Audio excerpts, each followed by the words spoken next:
পিআরের দাবিতে রাজপথে নামা ঠিক নয় বললেন সালাউদ্দিন। একবারের জন্য হলেও পিআর চায় জামায়াত, কয়েকটি দলের মাঠে নামার দায় সরকারের, বলছেন বিশ্লেষকরা। শেখ হাসিনাকে ফেরত এনে বিচার করা সরকারের নৈতিক দায়িত্ব, মন্তব্য নাহিদ ইসলামের। ট্রাইব্যুনালে আজও সাক্ষ্য দিলেন মাহমুদুর রহমান। জুলাইয়ের আকাঙ্ক্ষা বাস্তবায়নে সব ধর্মের মানুষকে একসাথে কাজ করতে হবে বলেছেন প্রধান উপদেষ্টা। ঢাকেশ্বরী মন্দিরে দুর্গাপূজার প্রস্তুতি পরিদর্শন। দেখছিলেন ক্রাউন সিমেন্ট সংবাদ শিরোনাম। বিএনপির স্থায়ী কমিটির সদস্য সালাউদ্দিন আহমেদ বলেছেন, কিছু রাজনৈতিক দল কয়েকটি আসন বেশি পেতে পিআর পদ্ধতিতে নির্বাচন চায়। এ দাবিতে রাজপথে নামা ঠিক নয় উল্লেখ করে তিনি বলেন, নির্বাচনকে বাধাগ্রস্ত করার যে কোনো অপকৌশল প্রতিহত করবে জনগণ। বিকেলে গুলশান নিজ বাসভবনে সমসাময়িক বিষয়ে সাংবাদিকদের এসব কথা বলেন সালাউদ্দিন আহমেদ। আরও জানাচ্ছেন শুভ মাহফুজ। রাজধানীর গুলশানে নিজ বাসভবনে মঙ্গলবার বিকেলে সমসাময়িক বিভিন্ন বিষয়ে কথা বলেন বিএনপির স্থায়ী কমিটির সদস্য সালাউদ্দিন আহমেদ। এ সময় বহুল আলোচিত পিআর পদ্ধতি নিয়ে বিএনপির অবস্থান আবারও পরিষ্কার করেন তিনি। বলেন, কিছু রাজনৈতিক দল হীন উদ্দেশ্যে পিআরের মতো অস্থিতিশীল ব্যবস্থার দিকে গেলে জাতীয় জীবনে ভয়ঙ্কর পরিস্থিতি আসবে। জনগণ তার নির্বাচিত প্রতিনিধি কে সুনির্দিষ্টভাবে তাকে জানতে চায়। আমাদের দেশের পলিটিক্যাল কালচার সেটা, এবং আমাদের রাজনৈতিক ইতিহাসে এর কোনো ব্যতিক্রম বা চর্চা আমরা আগে করিনি। সুতরাং এই পদ্ধতিটা একটা পরীক্ষিত পদ্ধতি। তার বাইরে কোনো রাজনৈতিক স্বার্থে, রাজনৈতিক হীন উদ্দেশ্যে অথবা কিছু আসন বেশি প্রাপ্তির উদ্দেশ্যে যদি আমরা একটা অস্থিতিশীল রাষ্ট্র ব্যবস্থা, সরকার ব্যবস্থা, সংসদীয় ব্যবস্থার দিকে যাই, তাহলে এটা আমাদের জাতীয় জীবনের জন্য একটা ভয়ঙ্কর পরিণতি নিয়ে আসবে ভবিষ্যতে। নির্বাচন বিলম্বিত হলে জাতীয় ঐক্য বিনষ্ট হওয়ার পাশাপাশি জাতীয় এবং আঞ্চলিক নিরাপত্তা হুমকির মধ্যে পড়তে পারে বলেও আশঙ্কা সালাউদ্দিন আহমেদের। যদি রাজনৈতিক স্থিতিশীলতা প্রতিষ্ঠিত না হয়, গণতান্ত্রিকভাবে নির্বাচিত রাজনৈতিক সরকার প্রতিষ্ঠিত না হয়, তাহলে দেশে একটা সাংবিধানিক শূন্যতা বিরাজ করতে পারে। সেই শূন্যতার মধ্যে জাতীয় ঐক্য বিনষ্ট হবে। সেটার সূত্র ধরে পতিত ফেসিবাদ সুযোগ নেবে এবং তাদের হাত ধরে আঞ্চলিক শক্তিগুলো এখানে জড়িত হয়ে যেতে পারে পরস্পর বিরুদ্ধে, এবং একটি বৈশ্বিক শক্তিও সেই সুযোগটা নিতে পারে। জাতীয় পার্টিও 14 দল নিষিদ্ধ প্রসঙ্গে সাংবাদিকদের প্রশ্নের জবাবে সালাউদ্দিন আহমেদ বলেন, কোনো রাজনৈতিক দলকে নির্বাহী আদেশে নিষিদ্ধ করা সমর্থন করে না তার দল। শুভ মাহফুজ, বাংলা ভিশন, ঢাকা। এদিকে একবারের জন্য হলেও সংখ্যানুপাতিক প্রতিনিধিত্ব পিআর পদ্ধতিতে নির্বাচন চায় বাংলাদেশ জামায়াতে ইসলামী। মঙ্গলবার বিকেলে ইউরোপীয় পার্লামেন্টের উচ্চ পর্যায়ের প্রতিনিধি দলের সাথে বৈঠক শেষে কথা বলেন দলটির নায়েবে আমির সৈয়দ আব্দুল্লাহ মোহাম্মদ তাহের। বৈঠক শেষে তিনি সাংবাদিকদের জানান, জাতীয় ঐক্যমত্য কমিশনের বৈঠকে 31টি দলের মধ্যে 26টি দল পিআরের পক্ষে, তবে উচ্চকক্ষ নিম্নকক্ষ নিয়ে কিছু মতবিরোধ রয়েছে। নায়েবে আমির আরও বলেন, জোর করে কেন্দ্র দখল করে ক্ষমতায় যাওয়ার মানসিকতা পরিবর্তন করা দরকার। ঐক্যমত্য কমিশনের মেয়াদ বাড়ানো নিয়ে এক প্রশ্নের জবাবে জামায়াতে ইসলামের নায়েবে আমির বলেন, তারা আশা করছেন আলোচনার মাধ্যমে তাদের দাবি এবং জনগণের মতের প্রতিফলন ঘটবে, তবে এর জন্য উদার মানসিকতার দরকার। জামায়াত চায় জনগণের অংশগ্রহণমূলক নির্বাচন হোক। বাংলাদেশে আনফরচুনেটলি 54 বছরের ট্রেডিশনাল পদ্ধতিতে নির্বাচন সুষ্ঠু হয়নি। আর বিগত 15 বছর 3টি নির্বাচনের কথা তো আর উল্লেখ করার কোনো প্রয়োজন নেই।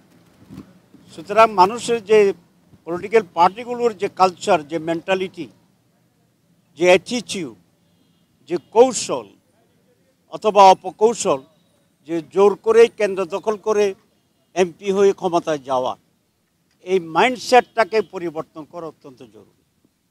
কারণ আমরা দেখছি এত অভিজ্ঞতার পরে, এত হত্যাকাণ্ডের পরে, এত রক্ত দেওয়ার পরেও আমাদের মাইন্ডে কোনো খুব বেশি চেঞ্জ হয়েছে আচরণে, এটা খুব লক্ষ্য করা যাচ্ছে না। রাজনৈতিক বিশ্লেষকরা বলছেন, রাজনৈতিক কর্মসূচি নিয়ে কয়েকটি দলের মাঠে নামার দায় সরকারের। ঢাকা বিশ্ববিদ্যালয়ের শান্তি ও সংঘর্ষ বিভাগের প্রধান সাজ্জাদ হোসেন সিদ্দিকী বলেছেন, সরকার তার লক্ষ্য থেকে কিছুটা সরে যাচ্ছে, ফলে রাজনৈতিক অনৈক্য বাড়ছে। অন্যদিকে রাজনৈতিক বিশ্লেষক আশরাফুল ইসলামের মতে, ঐক্যমত্য কমিশনে আলোচনা চলমান থাকা অবস্থায় অযৌক্তিক দাবি নিয়ে রাজপথে কর্মসূচি ইতিবাচক নয়। এটিকে দর কষাকষির কৌশল বলে মন্তব্য তার। আরও জানাচ্ছেন রিশান নাসরুল্লাহ। সংবিধান সংশোধন, রাষ্ট্র পরিচালনা ও আগামী নির্বাচন নিয়ে ঐকমত্য কমিশনে রাজনৈতিক দলগুলোর আলোচনা চলমান। জুলাই সনদ ও রাষ্ট্র পরিচালনার বিভিন্ন বিষয় নিয়ে একমত হয়েছে রাজনৈতিক দলগুলো, কিন্তু নির্বাচন পদ্ধতি ও সনদ বাস্তবায়ন প্রক্রিয়া নিয়ে অনৈক্য তৈরি হয়েছে। আর সে কারণেই রাজপথে কর্মসূচির ঘোষণা জামায়াত ইসলামী ও এনসিপি সহ কয়েকটি রাজনৈতিক দলের। আমরা আশা করি এই দাবি পূরণ হবে। বর্তমান পরিস্থিতিতে হঠাৎ করে রাজনৈতিক দলগুলোর এমন কর্মসূচি নির্বাচনকে বাধাগ্রস্ত করতে পারে, এর দায় সরকারের উপর বর্তায় বলেই মনে করছেন বিশ্লেষকরা। কোন দলটা, কোন গোষ্ঠীটা আন্দোলনে চলে যাচ্ছে, ঐকমত্য কমিশনের কাছে প্রত্যাশা আমার বিষয়টা এরকম না যে 5 আগস্টের পরে বাংলাদেশ খুব দ্রুততম সময়ে একটা বিশেষ রাজনৈতিক ব্যবস্থাপনা কায়েম হয়ে যাবে, কিংবা আপনার স্ক্যান্ডিনেভিয়ান মডেলে আপনি খুব প্লুরালিস্ট ডেমোক্রেসি আপনি নিয়ে আসতে পারবেন। তাহলে বাস্তবতাটা হচ্ছে আমার রিসোর্স কনস্ট্যান্ট আছে, আমাদের মনে করেন যে আমাদের রাজনৈতিক অদূরদর্শিতা আছে। এই বাস্তবতায় নির্বাচন কেন্দ্রিক রোডম্যাপ যতদিন না পর্যন্ত সরকার স্পষ্ট করতে পারছে, এই ধরনের বিচ্ছিন্নভাবে সরকারকে অসহযোগিতামূলক নির্বাচন বর্জনকারী সংখ্যা আরও বৃদ্ধি পাবে সামনের দিকে।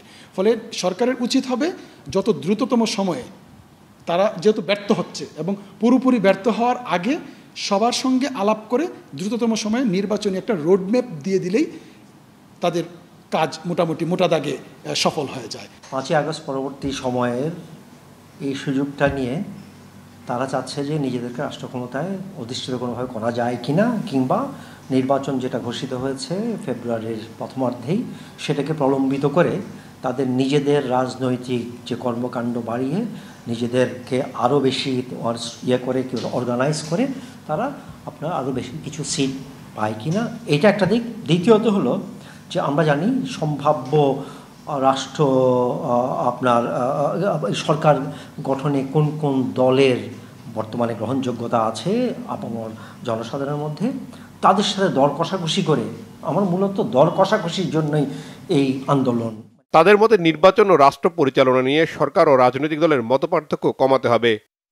দলীয় স্বার্থের জন্য দেশের সার্বিক কল্যাণকে আমরা দেখতে পাচ্ছি যে আমরা হয়তোবা খুব সহজে উত্তরণ আমাদের ঘটবে নির্বাচনটা হয়ে গেলে। নির্বাচন হয়ে গেলেই সব সমস্যার সমাধান হবে তা কিন্তু না, কিন্তু অ্যাটলিস্ট দেশে কিছুটা স্থিতিশীলতা আসবে। জুলাই আগস্ট কেন্দ্রিক যে ঐক্য, সেই ঐক্যটা ছিল সাময়িক। এটা ছিল আমরা বলি যে কনভার্জেন্ট ইফেক্টের ফলে আমরা ঐক্য হয়েছিল। এখন আবার ডাইভার্জেন্ট ইফেক্ট চলছে। এখন তার ব্যক্তি এবং গোষ্ঠীগত স্বার্থগুলো কাজ করবে। এটা একটা ন্যাচারাল প্রসেস, এবং থিওরিটিশিয়ানরা ওই ক্ষেত্রে বলেছে এই বিষয়গুলোকে প্রাধান্য দেওয়াটা সরকারের কাজ না। সরকারের কাজ হচ্ছে সরকারের মতো এগোনো, তার একটা ভিশন থাকতে হবে। তার ভিশন যদি মাইনরিটি গ্রুপের চিন্তাধারা প্রভাবিত হয়ে যায়, বিগার স্কেলে যদি চিন্তা না করতে পারে, তাহলে তো এটা সরকারের দায়, সরকারের ব্যর্থতা। অভ্যুত্থানের পক্ষে রাজনৈতিক শক্তির মধ্যে অনৈক্য হলে ফ্যাসিবাদ সমর্থকরা যেমন সুযোগ পাবেন, তেমনি দেশবিরোধী অনেক শক্তিও মাথাচাড়া দিয়ে উঠতে পারে বলে মনে করছেন রাজনৈতিক বিশ্লেষকরা। এই সময় যখন নির্বাচনের জন্য একদম মাঠ প্রস্তুত। রিশান নাসরুল্লাহ, বাংলাভিশন, ঢাকা। তৈরি দর কষাকষি করে আরেক সাবেক প্রধানমন্ত্রী শেখ হাসিনাকে ফিরিয়ে এনে বিচারের মুখোমুখি করা সরকারের নৈতিক ও আইনি দায়িত্ব বলে মন্তব্য করেছেন জাতীয় নাগরিক পার্টির আহ্বায়ক নাহিদ ইসলাম। নির্বাচনের পরও যেন জুলাই আগস্ট হত্যার বিচার থেমে না যায় রাজনৈতিক দলগুলোর ইশতেহারে, সে বিষয়টি থাকবে বলেও প্রত্যাশা তার। এদিকে আমার দেশ সম্পাদক মাহমুদুর রহমান বলেছেন, বাংলাদেশে যেন আর কোনো সরকার ফ্যাসিস্ট হতে না পারে, ট্রাইব্যুনালের এই বিচারের মাধ্যমে সেটি নিশ্চিত করতে হবে।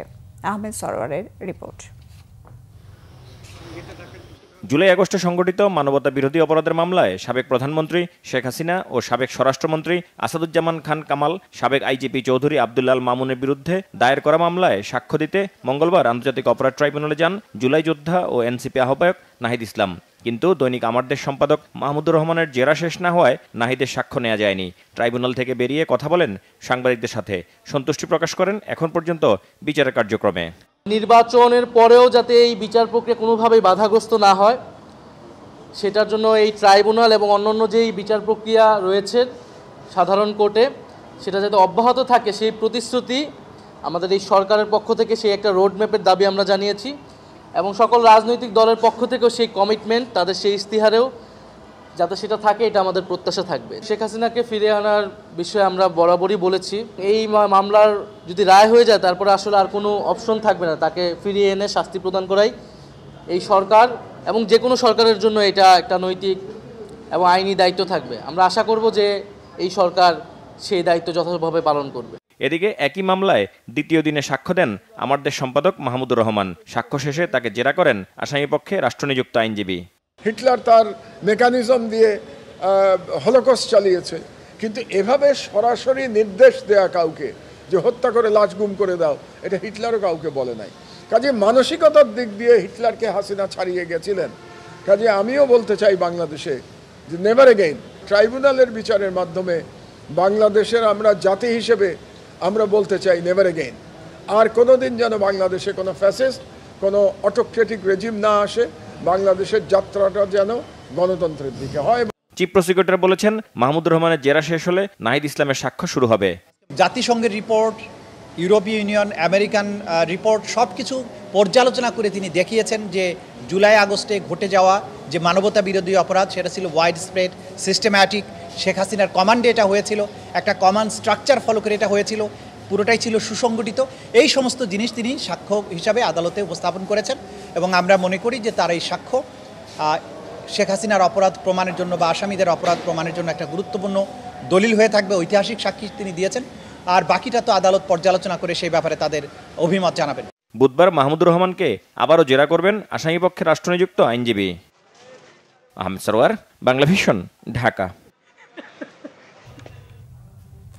প্রধান উপদেষ্টা ডক্টর মোহাম্মদ ইউনূস বলেছেন, ধর্ম ও মতের পার্থক্য থাকলেও রাষ্ট্র কোনো ধর্মকে আলাদা করে দেখতে পারবে না, বরং সব ধর্মের মানুষকে সমান মর্যাদা দিতে বাধ্য সরকার। জুলাইয়ের আকাঙ্ক্ষা বাস্তবায়ন করতে একসাথে কাজ করতে আহ্বানও জানান তিনি। দুর্গাপূজা উপলক্ষে হিন্দু ধর্মাবলম্বীদের শুভেচ্ছাও জানান প্রধান উপদেষ্টা। রিপোর্ট সৈয়দ আব্দুল মুহিতের। আসন্ন শারদীয় দুর্গাপূজার সময়ে জাতিসংঘ সাধারণ পরিষদের অধিবেশনে যোগ দিতে দেশের বাইরে অনুষ্ঠান সূচি থাকায় আগেভাগেই ঢাকেশ্বরী জাতীয় মন্দিরের প্রস্তুতি পরিদর্শন করেন প্রধান উপদেষ্টা ডক্টর মোহাম্মদ ইউনূস। পরে শুভেচ্ছা বিনিময় অনুষ্ঠানে তিনি বলেন, মানুষের ধর্ম ও মতের পার্থক্য থাকলেও সবাইকে নাগরিক অধিকারের বিষয়ে সোচ্চার হতে হবে। যত ধর্মীয় পার্থক্য থাকুক, মতের পার্থক্য থাকুক, যত রকমের পার্থক্যই থাকুক, রাষ্ট্র আমাদের প্রতি কোনো পার্থক্য করতে পারবে না। রাষ্ট্র দায়িত্ববদ্ধ সবাইকে সমান মর্যাদা দেওয়ার জন্য, সে যেই হোক, সে যেই ধর্মে বিশ্বাস করুক, যেই মতবাদে বিশ্বাস করুক, তার ধন অসীম ধনের অধিকারী হোক অথবা নিঃস্ব হোক, রাষ্ট্রের কাছে সে একজন নাগরিক। নাগরিকের সমস্ত অধিকার সংবিধানে লিপিবদ্ধ করা আছে। কোনো সরকারের অধিকার নাই তাকে কোনো জায়গা থেকে বঞ্চিত করা, ক্ষুদ্র পরিমাণও বঞ্চিত করা। তিনি বলেন, নতুন বাংলাদেশে সবার সব নাগরিক অধিকার নিশ্চিত করতে হবে, এ নিয়ে হতাশ হওয়ার সুযোগ নেই। বৈষম্যহীন ও দুর্নীতিমুক্ত বাংলাদেশ গড়তে একসাথে কাজ করার আহ্বানও জানান।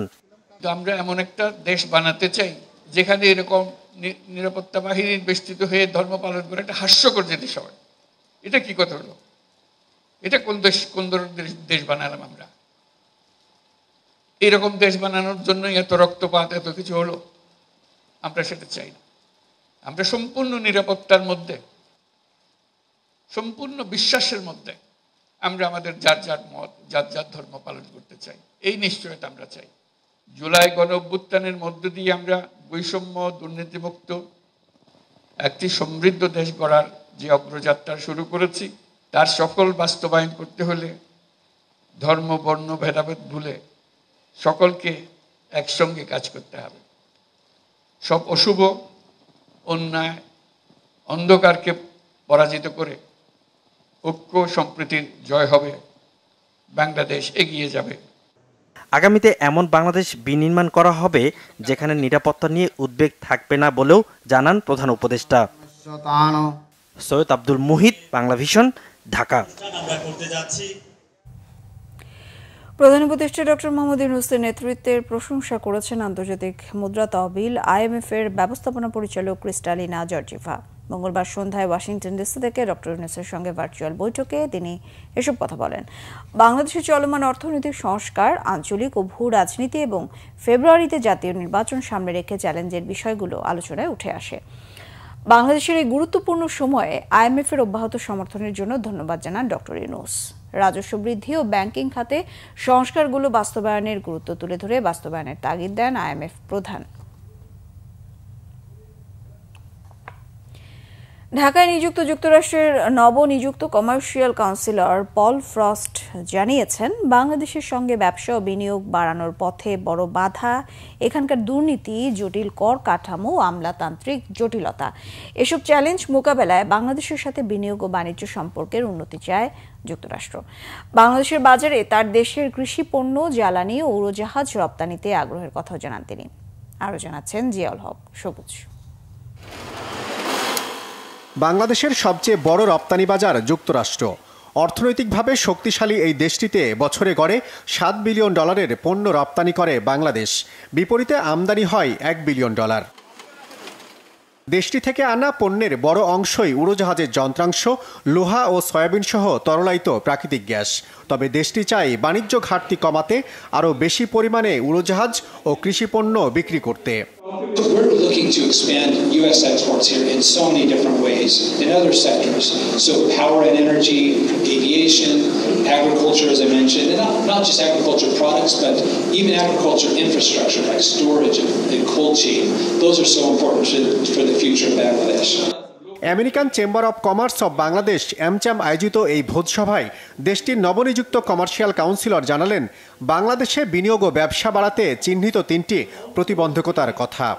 The private sector faces in Bangladesh corruption, financial governance, a complicated tax regime, infrastructure and logistics, bureaucracy. Those are things that we really can work on together. অনুষ্ঠানে AmCham প্রেসিডেন্ট জানান, শুল্ক সহ বিভিন্ন প্রতিবন্ধকতা দূর করতে টিকফার প্ল্যাটফর্মকে কাজে লাগানো উচিত। আমরা সবসময় বলি যে চ্যালেঞ্জগুলো একই চ্যালেঞ্জ তারাও ফিল করে যে আমাদের এখানে এক নম্বর লেভেল প্লেইং ফিল্ড থাকা উচিত, যে আমেরিকার একটা ইনভেস্টমেন্ট যাতে এখানে যখন আসবে তারা যাতে একটা লোকাল ইনভেস্টরের মতো তারা ট্রিট হয়। এবং এর বাইরে যে কমন চ্যালেঞ্জগুলো আমাদের আছে, যেমন আমাদের এখানে আমাদের পোর্ট ফেসিলিটি, আমাদের কাস্টম খুবই কমপ্লিকেটেড, আইপিআর ইনভেস্টমেন্টটা আমাদের এখানে খুবই দুর্বল।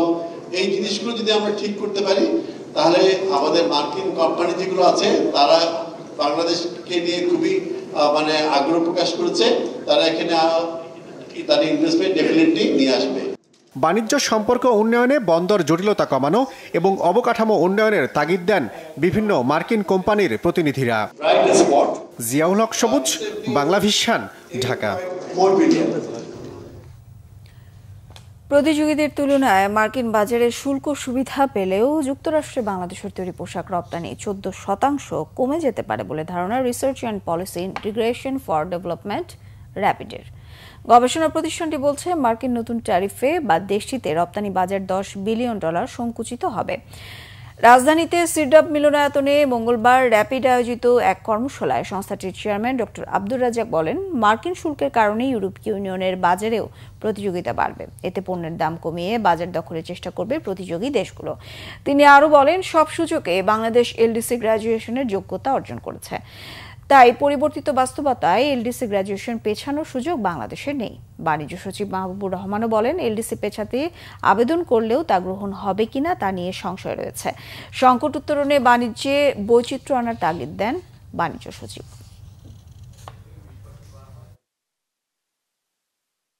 বাংলাদেশের ক্ষেত্রে সেটা 40% মতো কিন্তু সলভ করতে পারে। আমরা বলার চেষ্টা করছি যে না, যেহেতু টোটাল বাজারটা শ্রেণী করতেছে, ওই বাজারে অতিরিক্ত রপ্তানি করাটা সম্ভব হবে না। আমরা মনে করছি মার্কিন যুক্তরাষ্ট্রের বাজারে শুল্ক বাড়ানো হচ্ছে, অনেকেই চেষ্টা করবে বেশি বেশি পণ্য ইউরোপিয়ান ইউনিয়নে বিক্রি করতে। তারপরে ইউরোপিয়ান ইউনিয়নের বিক্রির ক্ষেত্রে এখন যে প্রতিযোগিতা হবে সেটা অত্যন্ত দুরূহ একটা প্রতিযোগিতা। সেই প্রতিযোগিতায় সবাই দাম কমিয়ে ইউরোপিয়ান ইউনিয়নের বাজারে বেশি বিক্রি করার চেষ্টা করছে। আর ইউরোপিয়ান ইউনিয়নের বাজার হচ্ছে আমাদের জন্য one of the most, in fact the most important market that we have.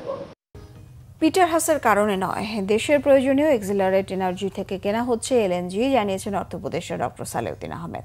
সরকারি ক্রয় সংক্রান্ত উপদেষ্টা পরিষদ কমিটির বৈঠক শেষে সাংবাদিকদের সঙ্গে আলাপকালে তিনি কথা বলেন। অর্থ উপদেষ্টা বলেন, কোনো ব্যক্তিকে বিবেচনায় নয়, বরং দেশের প্রয়োজনীয় যুক্তরাষ্ট্রভিত্তিক কোম্পানি এক্সিলারেট এনার্জি থেকে তরলীকৃত প্রাকৃতিক গ্যাস কেনা হচ্ছে। জানান, বাণিজ্য ঘাটতি কমাতে অতিরিক্ত দামে যুক্তরাষ্ট্র থেকে গম আমদানি করা হলেও এর ফলে ভোক্তা পর্যায়ে কোনো প্রভাব পড়বে না। সার আমদানিতে যে দুর্নীতির অভিযোগ উঠেছে তা সংশ্লিষ্ট মন্ত্রণালয় খতিয়ে দেখবে বলে আশ্বস্ত করেন তিনি। কর্মসংস্থান বাড়াতে সরকার নতুন উদ্যোগ নিচ্ছে বলেও জানান অর্থ উপদেষ্টা। একীভূত হতে যাওয়া 5 ব্যাংকে প্রশাসক টিম নিয়োগের সিদ্ধান্ত নিয়েছে বাংলাদেশ ব্যাংক। মঙ্গলবার বিকেলে বাংলাদেশ ব্যাংকে গভর্নরের তত্ত্বাবধানে বোর্ড সদস্যদের সাথে মিটিং হয়। তবে একীভূত হতে যাওয়া ব্যাংকগুলোর বোর্ড থাকবে বলে বাংলাদেশ ব্যাংকের মুখপাত্র জানিয়েছেন।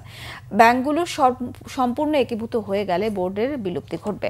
কেন্দ্রীয় ব্যাংক থেকে সর্বোচ্চ 5 সদস্যের একটি করে টিম কাজ করবে সেসব ব্যাংকে, জানিয়েছেন কেন্দ্রীয় ব্যাংক। এছাড়া ব্যাংক রেজুলেশন অর্ডিন্যান্স এবং বাংলাদেশ ব্যাংক অর্ডার নিয়ে আলোচনা হয়েছে বোর্ড সদস্য সভায়। খেলাপি ঋণ আদায়ে বিস্তর আলোচনা হয়েছে বলেও জানানো হয়। প্রথমবারের মতো যুক্তরাষ্ট্রে মাদারবোর্ড রপ্তানি করেছে দেশের শীর্ষ ইলেকট্রনিক্স ও প্রযুক্তি পণ্যের ব্র্যান্ড ওয়ালটন। এই মাদারবোর্ড ব্যবহার হবে গানশট শনাক্তকরণ এবং জরুরি উদ্ধার কাজের সিস্টেম সিকিউরিটি ডিভাইস হিসেবে। এ উপলক্ষে রাজধানীর ওয়ালটন কর্পোরেট অফিসে আয়োজন করা হয় জমকালো অনুষ্ঠানের। এতে প্রধান অতিথি হিসেবে উপস্থিত ছিলেন প্রধান উপদেষ্টার বিশেষ সহকারী ফয়েজ আহমেদ তৈয়ব।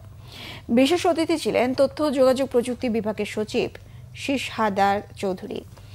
উপস্থিত ছিলেন ওয়ালটন হাই টেক ইন্ডাস্ট্রিজের chairman S M Shamsul Alam, Walton digi tech ইন্ডাস্ট্রিজের chairman S M Rezaul Alam, managing director S M Manjurul Alam Ovi, Walton মাইক্রোটেকের chief executive officer Nishat Tasnim Suchi এবং রবি আজিয়াটার সহযোগী প্রতিষ্ঠান এক্সেনটেকের এমডি ও সিইও আদিল হোসেন নোবেল। অনলাইনে যুক্ত ছিলেন আমদানিকারক প্রতিষ্ঠান সেফ প্রো টেকনোলজিসের প্রেসিডেন্ট পল এল একরেট। অনুষ্ঠানে ওয়ালটনের নতুন 2 মডেলের পরিবেশ বান্ধব তাকিয়ন ইলেকট্রিক বাইক বা ই বাইকও উন্মোচন করা হয়।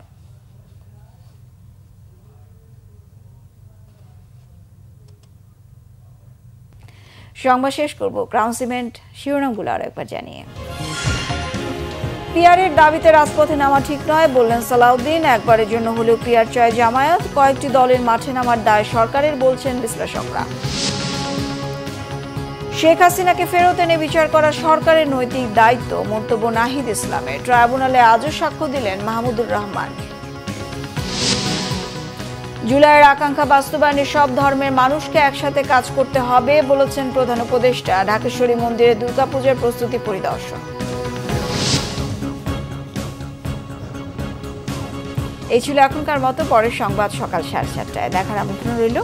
এছাড়া বাংলা ভিশন সংবাদ ও সংবাদ সংশ্লিষ্ট অনুষ্ঠান দেখতে ভিজিট করুন www.bbnews24.com ও facebook.com/banglavisionnews। সাবস্ক্রাইব করুন youtube.com/banglavisionnews। সঙ্গে থাকায় ধন্যবাদ সবাইকে।